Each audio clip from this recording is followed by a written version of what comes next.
في دراسة نشرت حديثا جدا في أواخر شهر مايو أو 5 المنصرم في الدورية العالمية الشهيرة جاما سايكاتري، أي جاما للطب النفسي، الدورية الأمريكية المعروفة. وضح أمر وأعلن عن أمر مثير جدا وصادم، مثير جدا وصادم. هذا الأمر آثرت بعض الصحف والجرائد الألمانية اليومية أن تعبر عنه بطريقة صحفية فيها نوع من الابتذال وفيها نوع من المباشرة، هكذا عبر عنه في بعض هذه الصحف. من يشاهد أو من ينظر كثيرا، من يشاهد الإباحيات كثيرا، فإنه يحظى بمخ أصغر، مخه يتصاغر، دماغه يصبح أصغر. Wer viel Pornos guckt, hat ein kleineres Gehirn. hat ein kleineres Gehirn. من ينظر كثيرا إلى الإباحيات يكون عنده دماغ أصغر. ورغم ابتذالية هذا العنوان وصادميته إلا أنه صحيح تماما، يوفر لنا خلاصة هذه الدراسة العلمية العجيبة وربما الرائدة في بابها. باختصار أيها الإخوة، هذه الدراسة قام بها فريق من العلماء المتخصصين في برلين، التابعين والعاملين في معهد ماكس بلانك للتنمية البشرية، ماكس بلانك انستيتوت فير بيلدونغسفورشونغ. بيلدونغسفورشونغ يعني التنمية البشرية، وهي دراسة حديثة جدا. قادت هذا الفريق العالمة الدكتورة سيموني كون. أجريت الدراسة على 64، طبعا كما قلت لكم الدراسة في معهد ماكس بلانك إلى جانب برلين، في الحقيقة هو ليس في برلين نفسها التنمية البشرية، لكنها نشرت أتيحت للجمهور في دورية عالمية مشهورة ومعتمدة، طبعا دورية الطب النفسي جاما المشهورة. فليست المسألة صحفية أو مسألة مبتذلة، أبدا، مسألة علمية محكمة. أجرت الدراسة على 64 متطوعا تراوحت أعمارهم بين 21 و45. في الاستبيان أيها الإخوة والتقصي سئلوا مجموعة أسئلة، من بينها كم ساعة تتابع وتشاهد الإباحيات، الصور والأفلام القذرة. وقلت لكم غير مرة هذه الكلمة اشتقاقيا إتيمولوجيا تعني الصور القذرة. بورنوغرافيا أو بورنوغرافي معناها الصور القذرة، القذارة. كم ساعة تتابع القذارة؟ وسطيا اتضح أنهم يتابعون 4 ساعات أسبوعيا. تخيلوا 4 ساعات يتابعون هذه القذارات. المهم أيها الإخوة، النتيجة الصادمة والمثيرة واللافتة جدا، وهي على مستوى العالم صامدة صادمة، ويمكن أن تبقى صامدة أيضا، لا تتزعزع لأنها تجريبية. هذه مسألة تجريبية. ثبت أن هناك نوعا من الارتباط، زوزامنهانج كورليشن، نوع من الارتباط أيها الإخوة بين معدل مشاهدة هذه القذارات أو الإباحيات وبين تراجع حجم القشرة الدماغية. شيء خطير.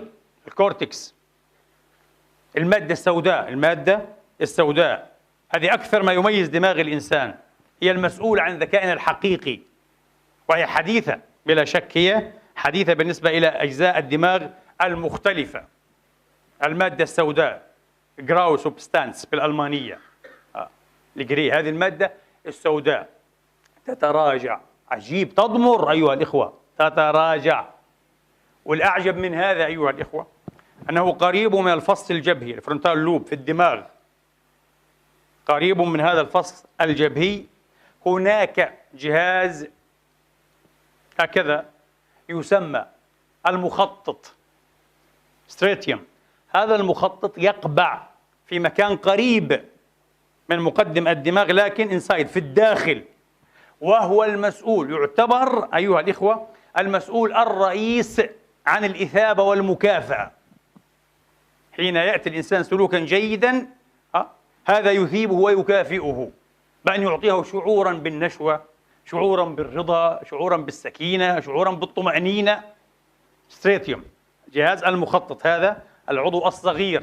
طبعا هذا يعمل بالتعاون مع الفص الجبهي بطريقة معينة يعلمها المتخصصون، بحيث يشعر الإنسان كما قلت لكم بمعنى المكافأة أو معنى الإثابة. للأسف هذا المخطط أيضا يتضاءل، يضئل حجمه مع الإدمان على الإباحيات.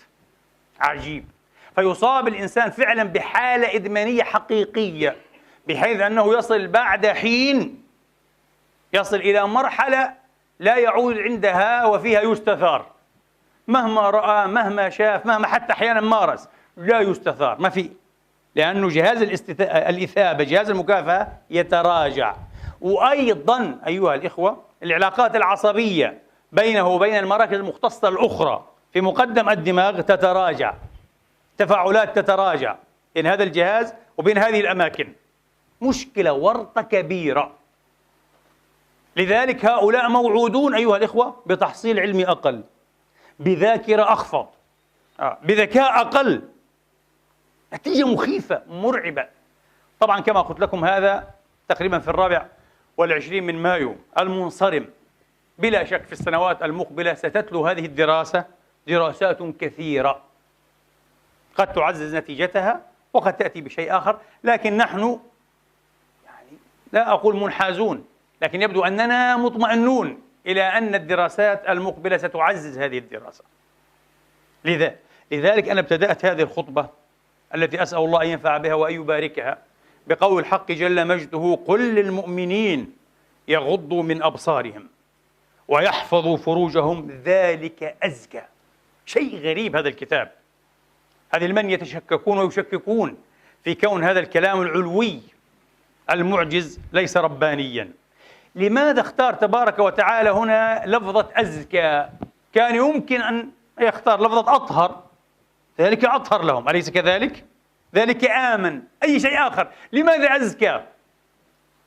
نعود إلى المعجمات أيها الإخوة، إلى معجمات اللغة، نستشيرها، نسألها عن هذه الكلمة، كلمة الزكاة ويزكو والتزكية. أصلها ماذا؟ ما معنى الزكاة؟ النمو، الزيادة، ماديا ومعنويا، في الأمور الدينية الروحية وفي الأمور الدنيوية. يقال زكى الزرع، وزرع زاك إذا نمى واستطال، إذا نمى واستطال. هذه هي الزكاة، هذه هي الزكاة. الزكاة نمو.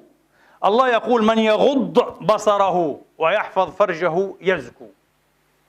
في أي نطاق؟ روحيا، نفسيا، عقليا، في كل النطق، في كل النطق يزكو.